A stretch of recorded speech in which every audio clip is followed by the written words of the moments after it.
अस्सलाम वालेकुम दोस्तों, एक और वीडियो में I welcome all of you. बात करेंगे आपसे इस वीडियो में एएमयू बीटेक के बारे में। पेपर इसका आज हो चुका है 10 बजे से 1 बजे तक। दोस्तों अब आपके माइंड में टेंशन होगी कट ऑफ क्या रहने वाली है, तो कौन सी ब्रांच आपको मिलेगी, ये और दूसरी टेंशन आपके माइंड में होगी। बताऊंगा आपको इस वीडियो में आगे सारी बात डिटेल। सब्सक्राइब नहीं की तो प्लीज़ कर लें, बेल आइकन दबा दें कि वीडियो आप तक टाइम पर लगातार पहुँचती रहें। तो पहले आपसे बात करते हैं पेपर के बारे में। तो पेपर केमिस्ट्री वाले पार्ट दोस्तों काफ़ी ज़्यादा थ्योरी आई थी यहाँ पर, अराउंड 35+ नंबर की दोस्तों उसके अंदर थ्योरी आई थी। जो है न्यूमेरिकल काफ़ी कम आए थे, कुछ सवाल आपको रिएक्शन वाले आए थे, कुछ फिगर वाले होते हैं, वो सवाल थोड़े मुश्किल पड़ते होंगे बच्चों को। और जो रिएक्शन वाले सवाल भी होंगे, बहुत सारी होती हैं रिएक्शन, तो उनको याद करना थोड़ा मुश्किल भी रहता है। लेकिन दोस्तों ये सबसे आसान पार्ट होता है क्योंकि इसके अंदर बहुत सारी थ्योरी आपको आ जाती है। तो क्या बात करें फिजिक्स से, तो फिजिक्स वाले पार्ट में अराउंड 30 के अराउंड न्यूमेरिकल आए थे। कुछ सवाल आपको ऐसे आए थे जिसमें फॉर्मूला बेस्ड होते हैं। दोस्तों उसके बाद कुछ सवाल आपके थ्योरी के थे, तो ये पार्ट दोस्तों मुश्किल रहता है क्योंकि इसके अंदर आपको कॉन्सेप्ट लगाना होता है, सॉल्यूशन भी करना होता है, और काफ़ी ज़्यादा इसके अंदर आपका सिलेबस भी होता है। तो ये वाला पार्ट थोड़ा बच्चों को मुश्किल पड़ता ही पड़ता है।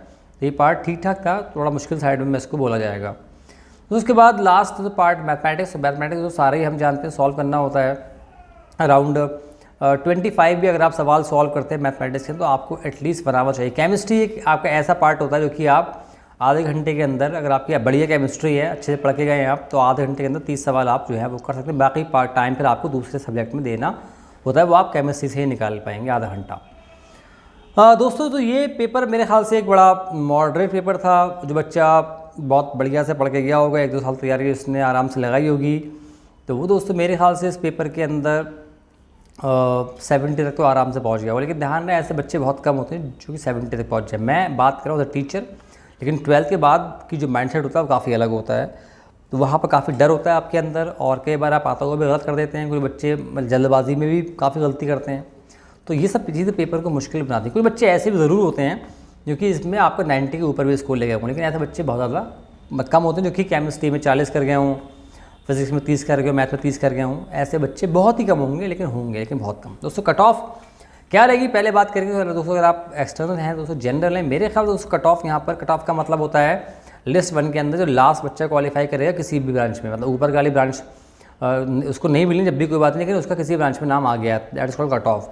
लिस्ट 1 ही होती मेन कट ऑफ, उसके बाद तो वेटिंग होती सारी, फिर वो अलग बात है।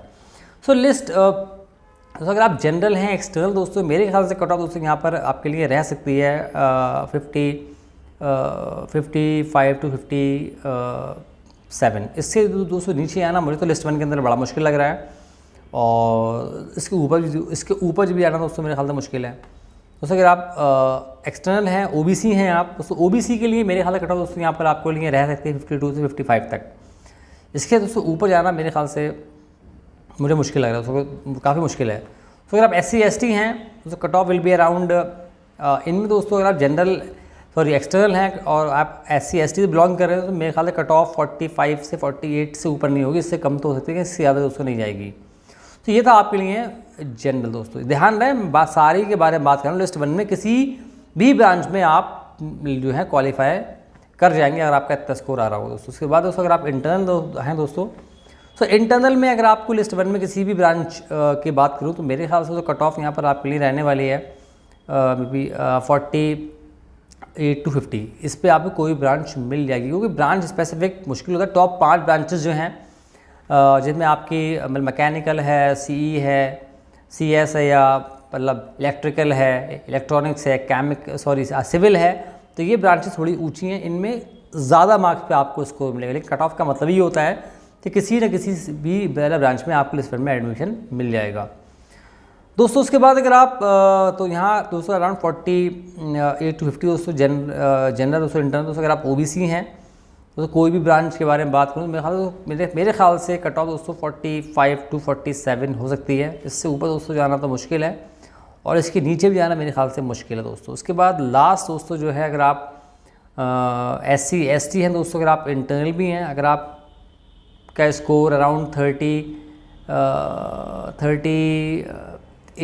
या 37 टू 40 या 38 टू 40 आपका स्कोर आ रहा है, तो मैं समझता हूँ लिस्ट 1 में आपको कोई ना कोई सब्जेक्ट ब्रांच ज़रूर आपको मिल जाना चाहिए। ये वाले सेक्शन जो है बहुत ज़्यादा कम कट ऑफ यहाँ पर रहा करती है।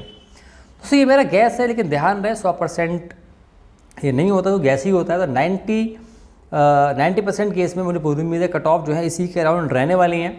तो जनरल में हाईएस्ट रहती है, हम सब जानते हैं, लेकिन ध्यान रहे ये कट ऑफ है। टॉप ब्रांचेज में आपको और ऊपर इनसे जाना पड़ेगा, ख़ास तौर से एक्सटर्नल और इंटरनल दोनों को। ये मैंने वो बताया है कि किसी भी ब्रांच में आपको लिस्ट वन में एडमिशन मेरे ख्याल से ज़रूर मिल जाएगा, लेकिन 90% ही चांस है। बाकी 10% जो है थोड़ा बहुत ऊपर नीचे इसमें हो सकता है, लेकिन अगर हुआ भी तो मेरे ख्याल से वो 2 प्लस माइनस 2-3 मान लें, इससे ज़्यादा जो है डिफरेंस मेरे ख्याल से नहीं आने वाला।